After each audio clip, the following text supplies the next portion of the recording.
A very good morning, dear all. See, in our last class, in video number 1, we have discussed about the ethnic composition of Belgium and Sri Lanka, where we have seen the differences among the people living in Belgium and in Sri Lanka.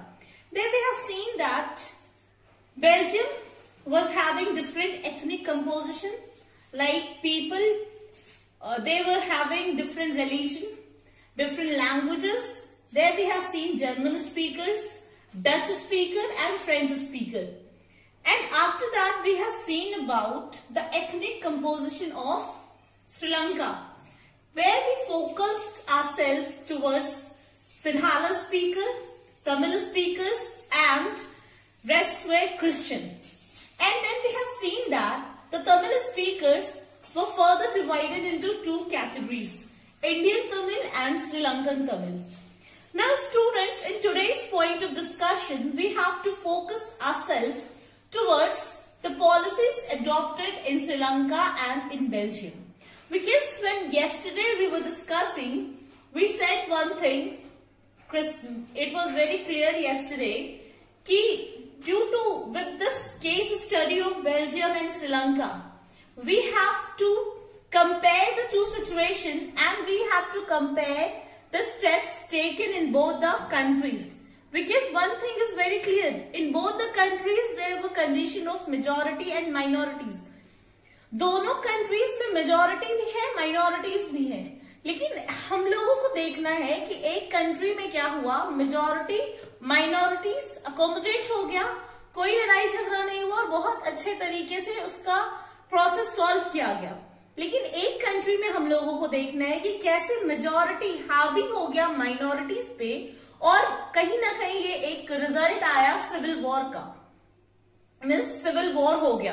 तो ये जब हमने दो पूरे examples को देखा था, दो बैकग्राउंड को देखा था, तो उस बैकग्राउंड के थ्रू हम लोगों को ये देखना था एक्चुअली कि आखिर इन दोनों कंट्रीज में डिफरेंसेस होने के बावजूद the way the steps that has been raised, the steps that has been taken by different countries, it was all different.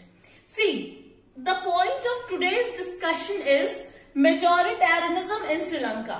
Today we have to discuss about majoritarianism in Sri Lanka. Now students, before coming to this majoritarianism in Sri Lanka, let me give you an introduction about what is majoritarianism. आखिर ये majoritarianism है क्या? See, majoritarianism is a process. Okay, it is a process by which the majority of the country suppress the minority in whichever way they want. Majoritarianism means the majority of the country will be ruling in whichever way they want, disregarding the views and the wills of minorities.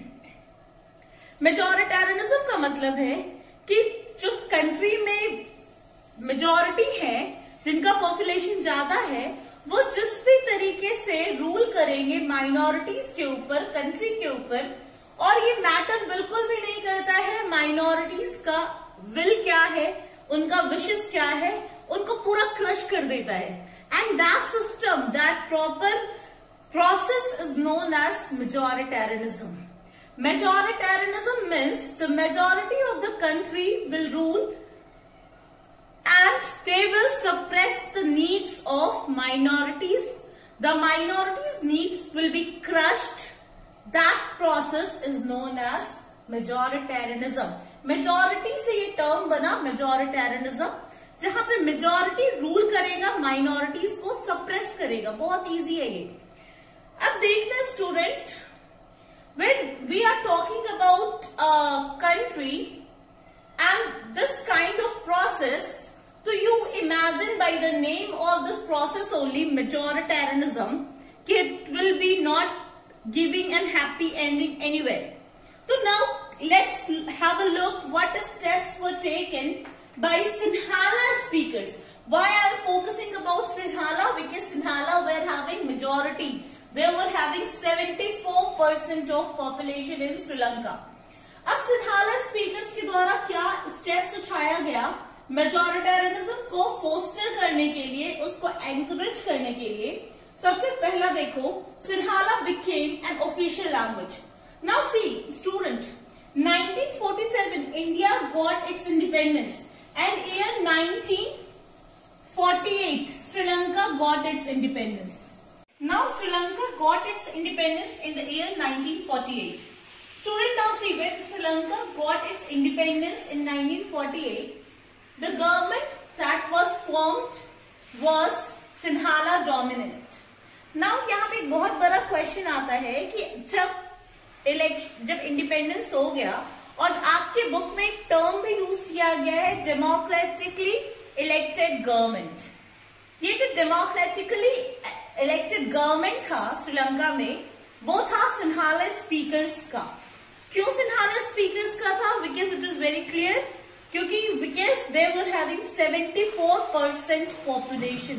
तो imagine 74% population है, तो obviously by the virtue, by the opportunity of their majority, they became and they formed the government.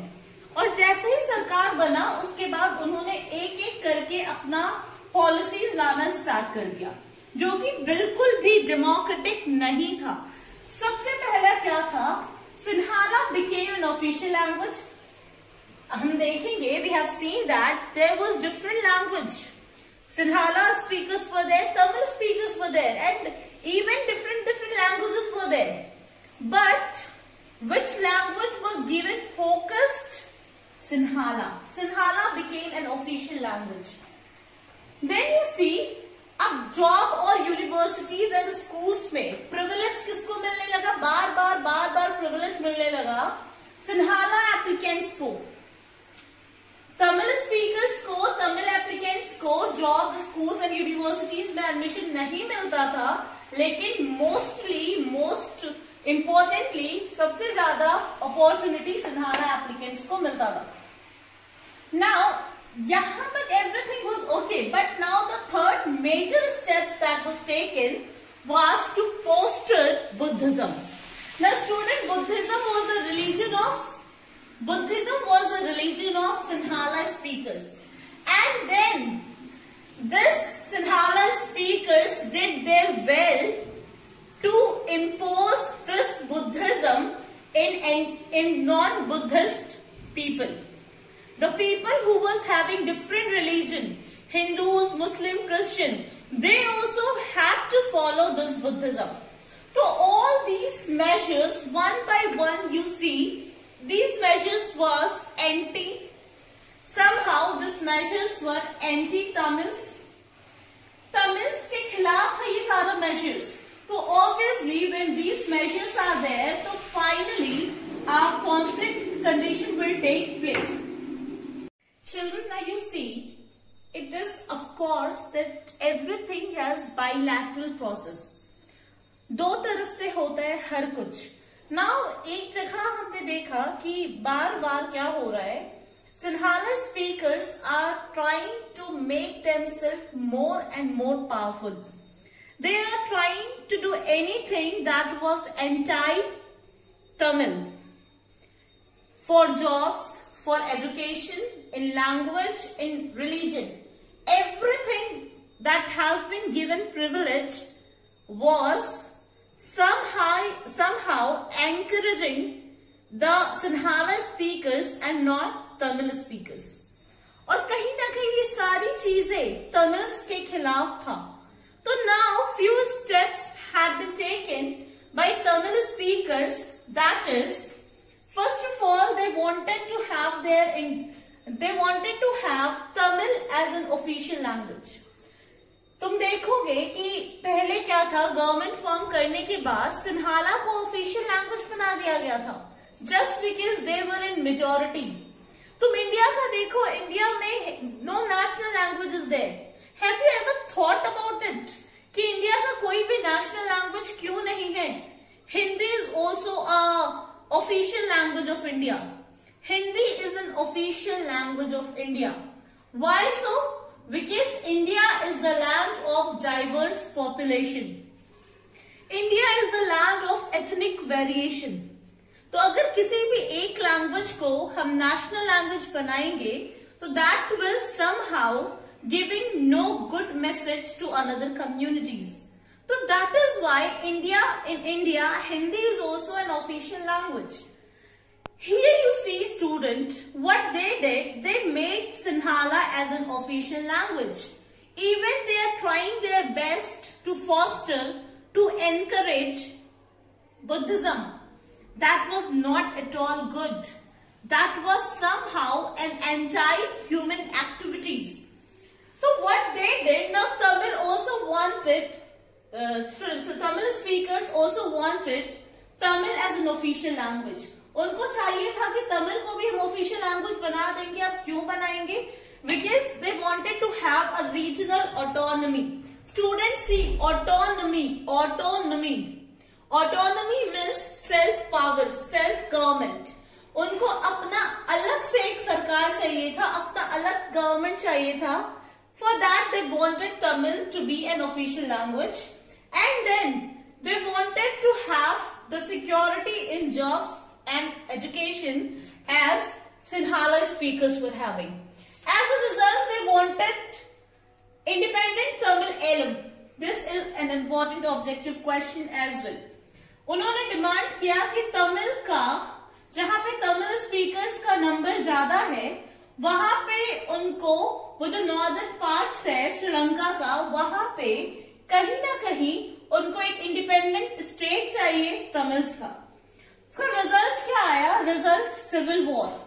Now what is civil war? Civil war का मतलब है एक ऐसा conflict between the opposing group of the country.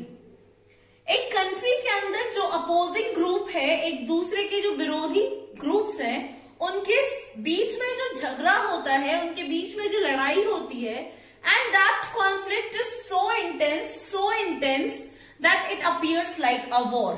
So this is something, civil war.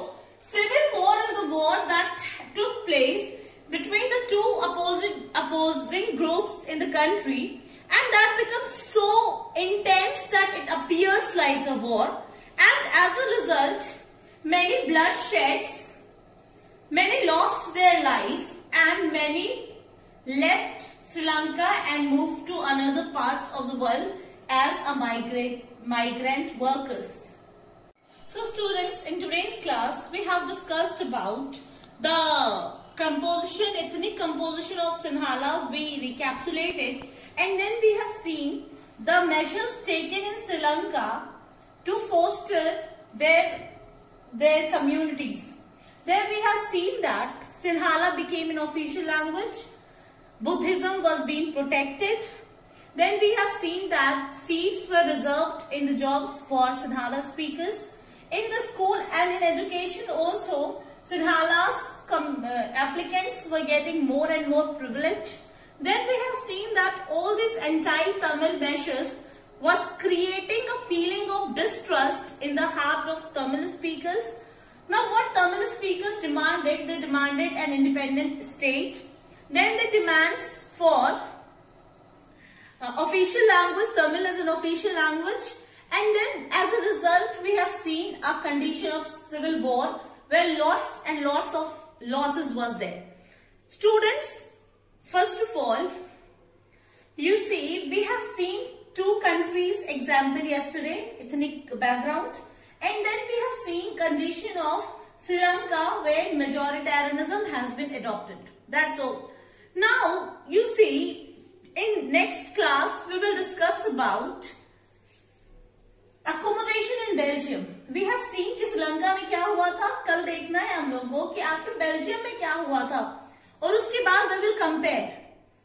So you will be getting to know about the case, the thing happened in Belgium. In Belgium, civil war was not took place. Then what happened in Belgium we will discuss in our next class. Students, you will get the notes of whatever has been taught today in the PDF form in the description box. That's all for today. Thank you very much.